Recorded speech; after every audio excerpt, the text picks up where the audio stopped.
everybody, welcome back to Sounds Like a Drum, Cadence independent media production. Today on Cymbal Sounds, we are talking about how your technique and approach can really influence your experience with your ride cymbal, your crash cymbals, maybe make you feel like you need to get a new one or you're sick of it. We're gonna get away from that.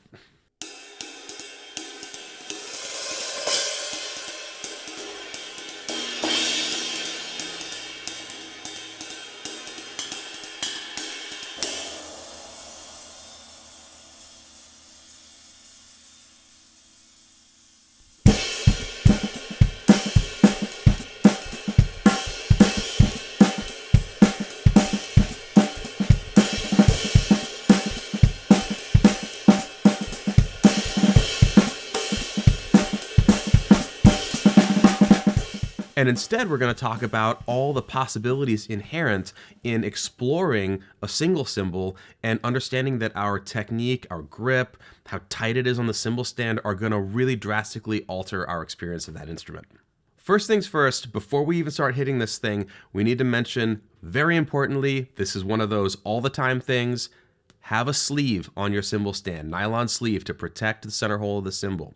Number two, do not cinch it down super tight. Crashes, rides, any of them.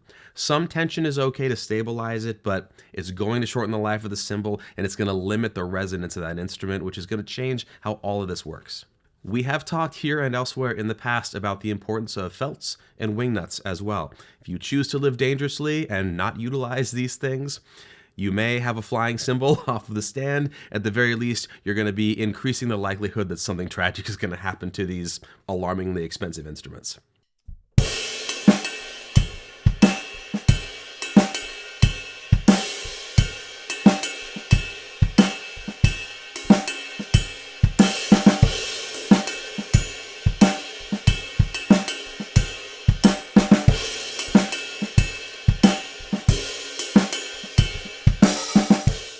Now, to catch up, we have three parts of the cymbal that we're dealing with here. In terms of sound, we have the bell, we have the bow, or the surface area of the flat part of the cymbal, and we have the possibility of crashing the edge. Now, that sounds like three sounds, but within all of this, there's a lot of variability. This is not limited to fancy cymbals or vintage cymbals or cymbals of a certain make or model. Every cymbal has a variety of options inside of it, and depending on the style that you're doing, you might need a certain sort of cymbal to get the sounds you need. Nevertheless, no matter what it is, there's a lot going on in there. Come with me on an imaginary journey here where we pretend that I have never seen this cymbal before and I just want to learn a little bit about it through playing it and exploring all the things that it can do.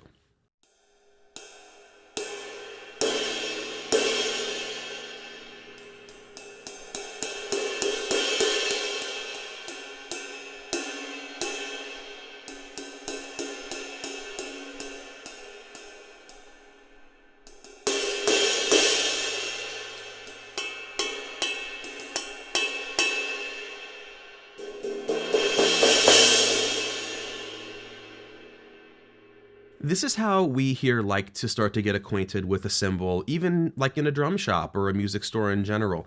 Bearing in mind that if it is nestled inside of a bunch of other cymbals, or if you're in a loud space, you're going to be running into other variables that aren't a part of that cymbal. So if at all possible, take the one you're interested in away from all of that noise, away from all the other reflective surfaces, and try to check it out in as much of a vacuum as you can. Let's step it up a notch and do a little bit of exploring inside of a groove and just see where it takes us.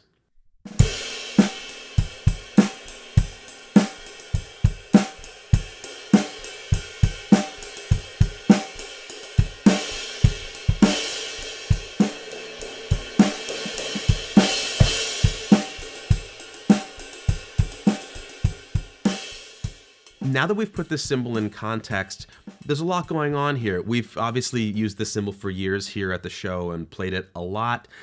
Things to know, it's a 22, it's very, very thin, it's very, very wobbly. It also has pretty good stick definition as long as you're not going really ham on the thing.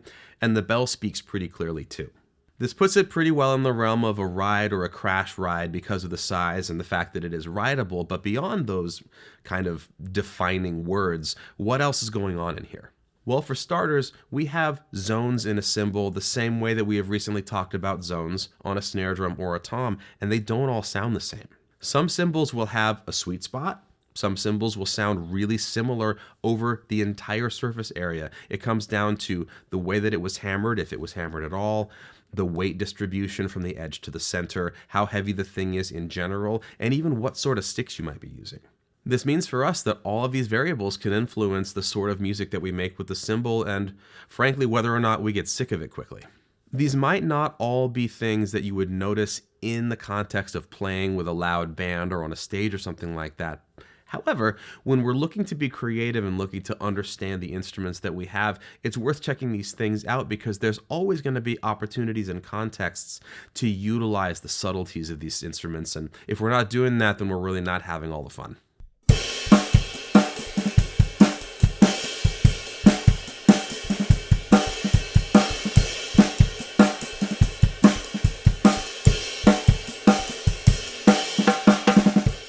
A quick word about the actual setup of the cymbal itself. For me, I always angle all of my cymbals toward me, and I have a very specific reason for this. I do this so that I have access to crashing the edge, crashing on the flat of it, albeit not as aggressively as the edge, and also playing on the surface with the tip of the stick, as well as accessing the bell. If you play a setup where there's a designated ride cymbal and designated crash cymbals that you're not going to be utilizing these kinds of ways, more power to you, that's totally okay. But for the context that I play in, this is where I go. This is also true of unusual cymbals like chinas and bells and splashes and anything like that. I like to have some surface toward me because for me, it opens up the versatility of that cymbal.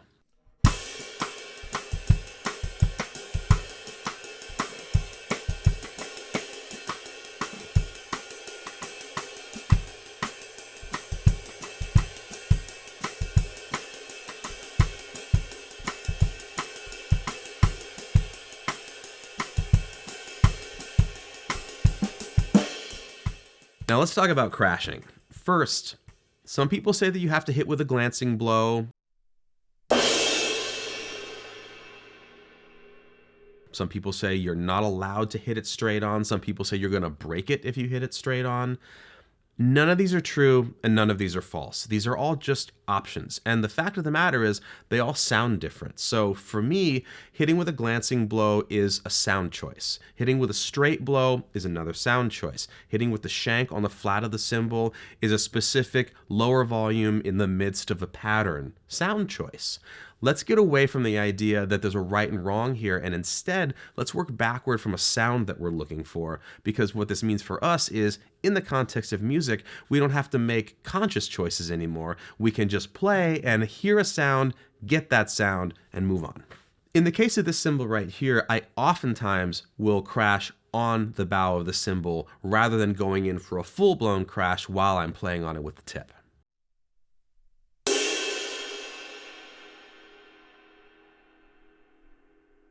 In another context, this might be my big crash cymbal when I really need to blow out the outro of a song, and I will relegate to just playing on the edge.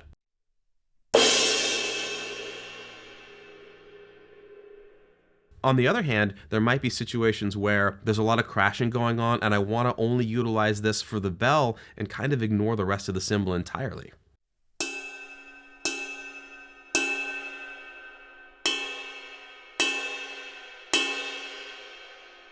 This is, in some people's setups, 3 different cymbals, but in the case of the way that I play here and the way that I play on gigs, I like to be able to get all of these options out of each instrument so that each cymbal becomes the job of 5 or 6 cymbals, and I end up feeling like I have a lot more options when I really only have a couple of them up there.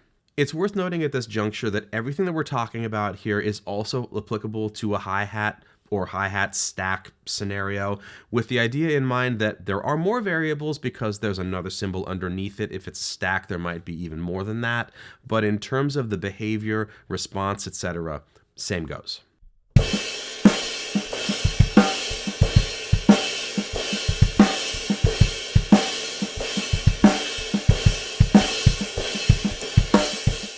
Once we've decided that we can get a lot of ideas and options out of our cymbal, the next step is to consider the manner in which we're striking it, specifically with the way that we hold the stick. A stick is part of the resonance of this whole process, and we are generating resonance when we hit the cymbal. So it stands to reason that if we hold the stick tightly, we're going to get a different sound than if we hold it very loose and allow it to rebound off the cymbal. Depending on the cymbal you're using, the difference here may be really dramatic, or it may be little to none. It really has a lot to do with the way the stick and the cymbal are interacting. And additionally, a little while back, we talked about how the tip, size, taper, all of the parts of the stick also really dramatically affect the sound on the cymbal. So don't forget to experiment with different ones sometimes just to see what else is in there. Additionally, playing faster patterns utilizing rebound and slower patterns utilizing a tighter grip on the stick is going to allow you to stay relaxed and get really great articulation as you move through different tempos and densities of patterns.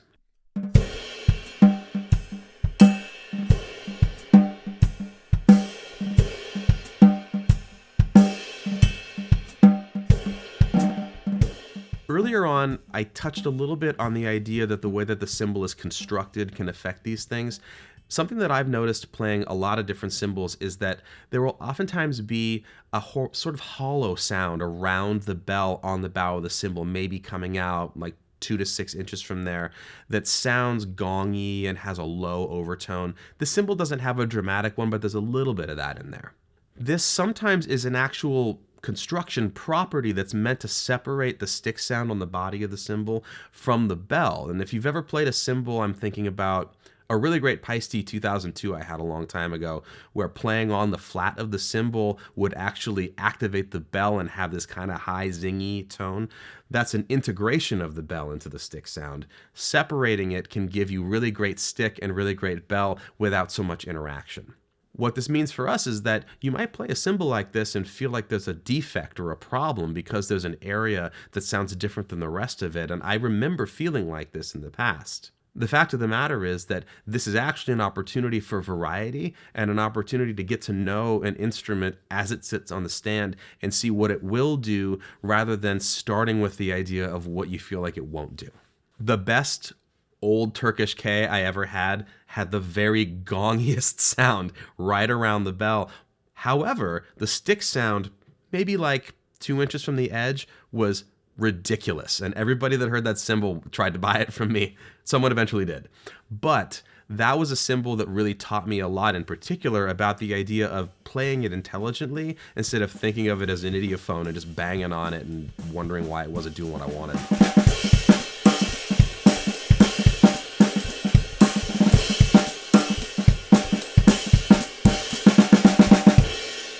The ultimate message today is to consider all the variables that go into striking the cymbals that you already have and seeing what other cymbals are hiding in the ones you already have, just by virtue of taking a step back, considering what you haven't explored in it, maybe swapping your sticks out, maybe trying a different grip, loosen those felts, consider the possibility that the idiosyncrasies are actually what make it special, and remember that these things are all about making music in the end, so we may as well get to know them.